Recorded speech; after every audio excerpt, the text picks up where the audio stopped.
I think it's time for you to learn what a real hero is. And I'm going to learn how to be a hero how? The same way anyone learns anything, by watching television. Actually, I think most people learn by reading books. Books? How absurd. Books are for nerds. Hey! What the hell? Anyway, pop in this DVD. Ultraman. I'm gonna learn how to be a superhero from a Japanese man in a latex bodysuit who fights giant monsters. All true heroes wear either spandex or latex bodysuits. Don't you know anything? It's official. I'm crazy, and I live in a world inside my own imagination. Ultraman is a Japanese superhero franchise, but when I say superhero, I'm not talking about the American comic book kind. Ultraman is, essentially, a space alien who can grow into a giant in order to fight other space monsters. Ultraman wasn't the first Tokusatsu hero to do this, but he was the first to become incredibly popular. To be honest, I'm not a hardcore fan of Tokusatsu, so I don't know a ton of cool trivia about Ultraman. Still, I'm not a complete stranger to the genre, so hopefully I'll still be able to say something meaningful.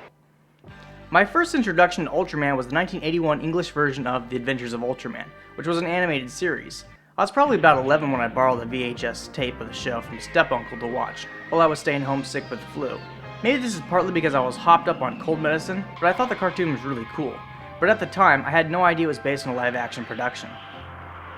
The basic premise of the show is that giant space monsters, called kaiju, are attacking Earth. Ultraman is sent to protect the Earth because he is an Ultra being from the Land of Light, which is a planet exactly 1 billion miles away from the Earth.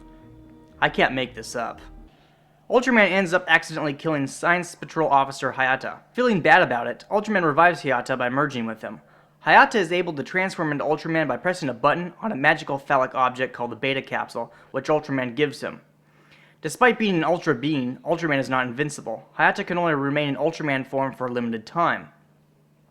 Ultraman has a big circle thing in the center of his chest called the color timer. When Ultraman has full power, it shines blue, but when his batteries run low, it goes red. Then when they are really low, his timer starts blinking like an NES toaster on the fritz. If Ultraman runs completely out of power, he'll die or something. I don't know. It's not made very clear what will happen other than Ultraman will never rise again. Ultraman was basically Star Trek for Japan. They were both made the same year, and both are science fiction television shows that launched huge franchises. The show really is a relic of its time, and the plots don't make a lot of sense. I've never really understood why space monsters always target Japan. What are they after? The food? The women? The latest video game releases? The motivations of the monsters are never fully explained, but I guess it really doesn't matter. The whole point of these early shows were to awe children with larger-than-life heroes, fighting monsters, blowing up stuff, and flying to there while screaming "Shwatch!" at the top of his lungs. Unlike many of the Tokusatsu shows which came after it, Ultraman generally doesn't make an appearance until the end of the episode, where the monster of the week grows into a giant. The majority of an episode's plot follows Science Patrol members as they investigate cases of monsters terrorizing people. Now, I said before I don't know a whole bunch of trivia about this show, but I have done some research, and in doing so I learned a few things that I thought were interesting and would like to share with others. Firstly, many of the monsters in Ultraman were recycled from other kaiju films, like Godzilla, and even some of the monsters created for the show were altered to be used as a different monster in a later episode.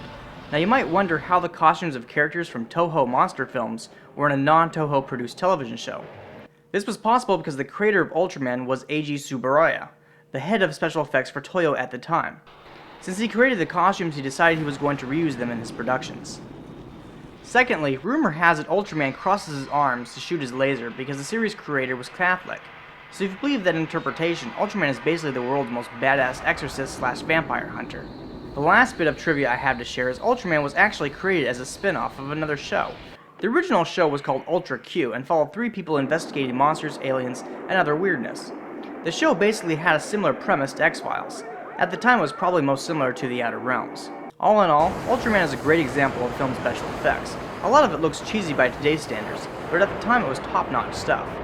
I have to admit, I'm kind of bored of the plot lines. The special effects are something to admire. If you're interested in seeing something spectacular, give Ultraman a try.